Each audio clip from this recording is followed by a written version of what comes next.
Depois de estudar sobre o seu produto e o seu serviço, conhecer a sua concorrência e abandonar o script, chegou a hora de você começar a entender e conhecer um pouco mais sobre métricas e números na sua prospecção.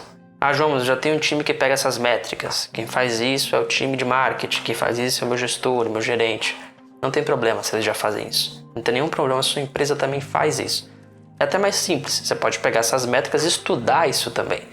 Mas caso sua empresa não tenha esse tipo de métrica, que eu acho bem difícil, mas caso não tenha, pois não deixem isso aberto para você, é bacana você ter o seu próprio controle e entender isso.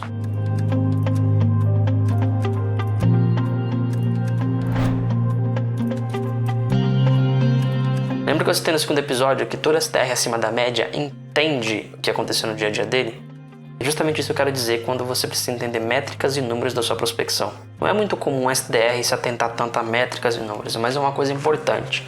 E por que não é comum? Porque isso acaba passando desapercebido, na maioria dos casos, pra gente que faz prospecção, porque a gente pode sim cair na rotina.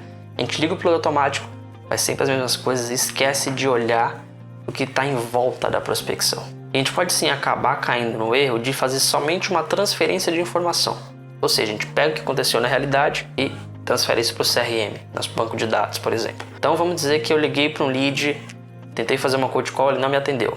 Só coloco a informação no banco de dados, no CRM, pronto, parte para a próxima. No outro eu ligo, ele me atendeu, mas pediu e-mail, eu só coloco a informação. E assim sucessivamente. Mas o que acontece? Tá? Você não precisa analisar caso a caso, você precisa entender o que aconteceu na sua semana. Então, vamos pegar uma métrica. Presta atenção nesse exemplo.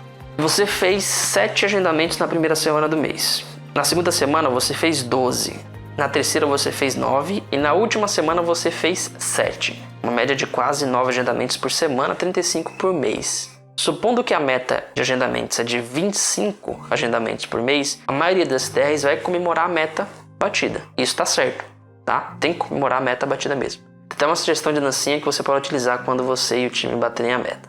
E depois de comemorar, o que a maioria das pessoas que fazem prospecção vão pensar? Elas vão fazer a seguinte pergunta para elas mesmas. O que será que eu falei? Qual foi a abordagem que eu usei na segunda semana do mês que eu fiz 12 agendamentos? É aí que mora o perigo. Não estou dizendo que essa pergunta ela é errada. Ela só não é a primeira que você precisa fazer. E na verdade ela devia ser a última. O que eu aprendi depois de passar várias vezes por esse mesmo cenário do exemplo? E eu não aprendi isso de primeira, tá? Foi com o tempo. Eu fiz perguntas diferentes. O marketing fez alguma ação específica de anúncios ou de e-mail marketing para os leads e os leads inbound aumentaram para mim? Se você não atende leads inbound, pode desconsiderar essa pergunta. Segundo, quem gerou as listas fez alguma alteração na segmentação? Ou seja, os leads que chegaram até você tiveram alguma alteração no ICP, por exemplo? E terceiro, qual é o perfil desses 12 agendamentos? Então, vamos lá, por que eu começo fazendo essas perguntas? Porque todas elas englobam ações que não estão diretamente ligadas a mim, ou seja, eu não tive interferência naquilo. São coisas externas que outras pessoas fizeram e que pode ter impactado no meu resultado. Eu gosto de fazer esse tipo de perguntas pelo segundo motivo. Se o meu resultado teve um aumento devido a uma ação de outras pessoas, eu preciso entender o que elas fazem, posicionar isso, que aquela ação realmente teve resultado, e efetivamente começar a trabalhar para atender melhor ainda aquelas pessoas. Se sem eu saber que elas fizeram alteração eu tinha um resultado excelente, imagina eu entendendo e sabendo que elas fizeram alteração e me preparando para atender melhor ainda aquele público. E aí que entra o ponto também de você analisar o perfil desses 12 agendamentos que você fez naquela semana e você acabou superando a sua média. Então é bacana você entender isso. Quais são o perfil daquelas 12 empresas? O ICP que a empresa tem hoje, que o marketing ou que o pessoal da análise de mercado está seguindo, bate aquele perfil de 12 empresas? Ou tem coisas que não estão batendo e que é um perfil bacana ali que poderia ser explorado, mas que as pessoas ainda não viram? Tá vendo o poder de informação que você tem na sua mão só fazendo prospecção? Ah, João, mas isso aí é trabalho do marketing, da análise de mercado, eu não tenho tempo para fazer isso. Eu sei que a gente não tem tempo mesmo. Quem faz prospecção tem um tempo muito curto, tá? Mas eu não acredito que isso é um trabalho específico, exclusivo do marketing, da análise de mercado. E eu acredito que isso é um trabalho de quem quer realmente entender os números e ter melhores resultados. Por isso que eu coloquei isso no meu dia a dia, mesmo fazendo prospecção e vendas, e meu resultado aumentou e muito.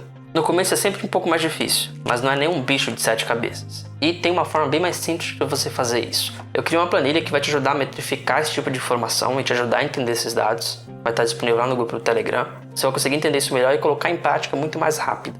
Esse foi o penúltimo episódio desse desafio. Até agora você já viu 4 dos 5 passos que podem tornar você um SDR acima da média. Todas elas são estratégias que você pode aplicar na mesma semana na sua prospecção, algumas delas até no mesmo dia. Mas tem uma coisa que eu julgo ser mais importante do que qualquer estratégia de prospecção: mentalidade. Amanhã, no último episódio desse desafio, eu vou te explicar a importância que a sua mentalidade exerce no seu resultado e na sua prospecção.